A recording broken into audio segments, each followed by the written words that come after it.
Well, today, Joe Biden, mistaking himself for an emperor, informed reporters he didn't want to hear any shouted questions on Ukraine. So Fox's Peter Doocy, trying to be polite, tried to ask him a question about inflation instead, and here's what happened next.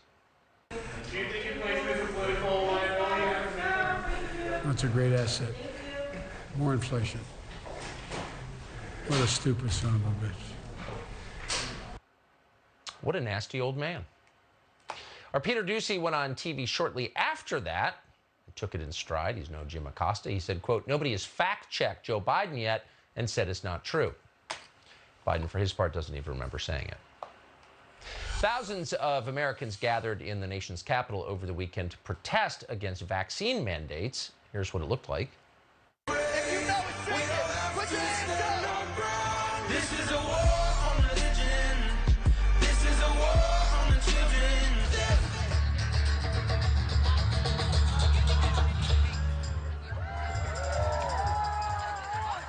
For 20+ months, we've been serving the community.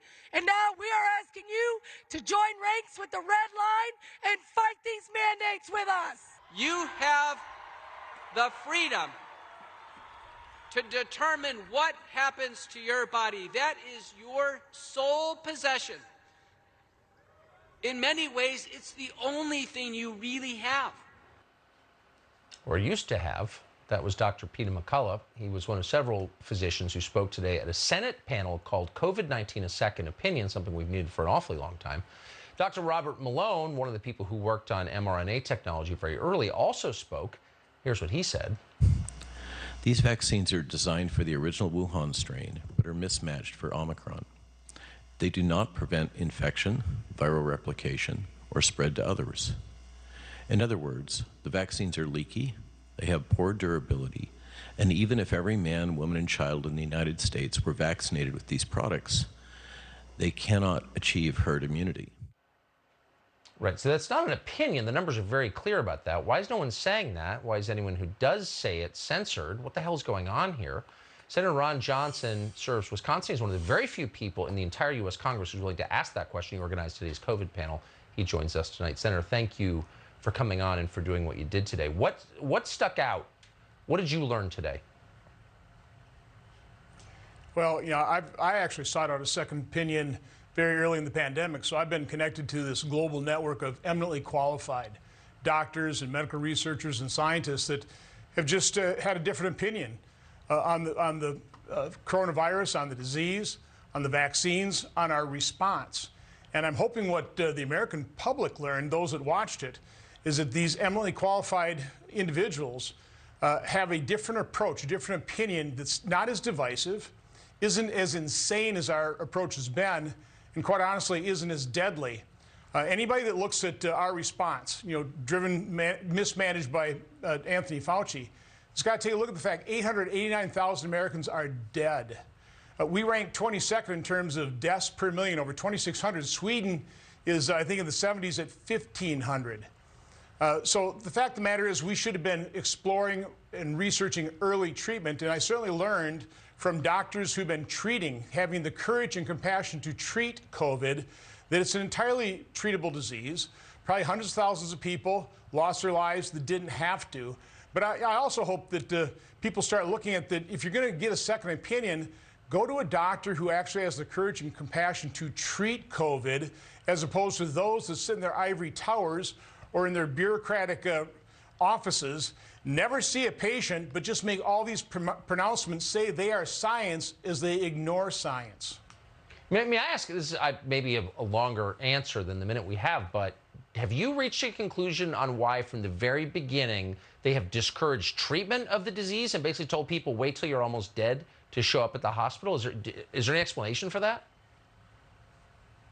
Well, I have my suspicions. I mean, if you take a look at the money approach, one of the things we revealed is that the only drugs that the health agencies have recommended they start about $500 a pop, going up to about $3,500.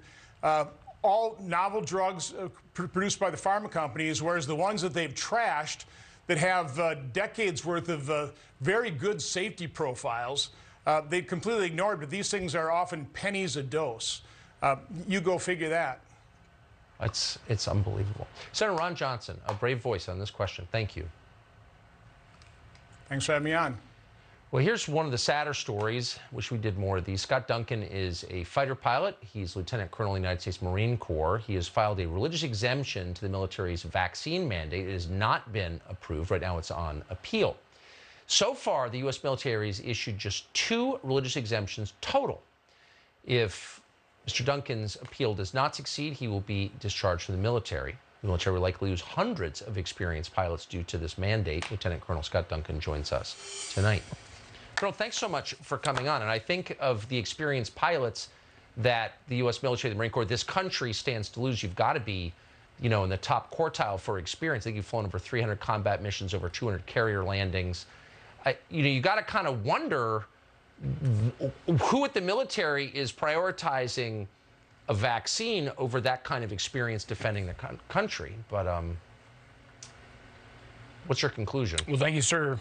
Thank you, sir, for the opportunity to join you tonight, specifically to be able to convey our personal experiences and just understand that as an active duty service member, these views are not held by the United States Marine Corps or the Department of Defense. But we do believe that, yes, we have a reasonable argument. We've asked our leadership immediately, as well as our congressional leadership, to inquire as to really the cost-benefit analysis of losing several hundred very qualified aviators.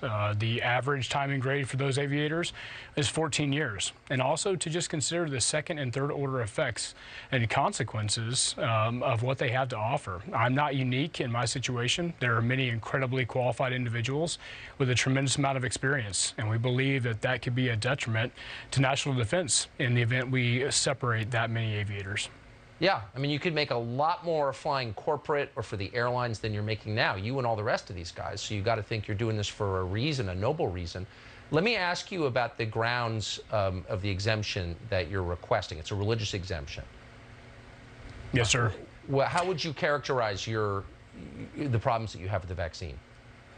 Well, the problems we had personally with the vaccine, and we understand there's reasonable disagreements. We do disagree with the pedigree and the technology maturation over time.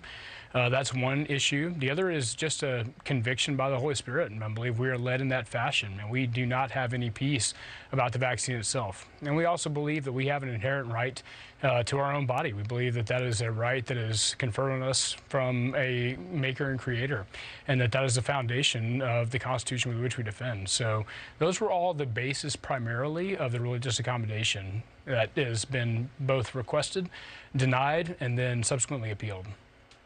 I mean, I cannot resist asking you. You've flown over 300 combat missions. I assume you thought when you were flying those and risking your life and landing on carriers at night, the most dangerous thing any human being can do, that you were defending the U.S. Constitution. In other words, your right to have your own religious views. Didn't you think that? Yes, sir. No, we absolutely. I mean, we believe everything we've done up to date in honorable service, as well as what we're doing now, is consistent with those views. That view is just not shared by some leadership within the Department of Defense. And so we believe this is a very reasonable and above reproach way to express our concerns. Yeah. God, it's just you're so restrained and gentlemanly, and I appreciate that. But underneath it all is one of the sadder stories ever. So we're certainly rooting for you. Thank you very much for coming on tonight. Thank you for having me, sir.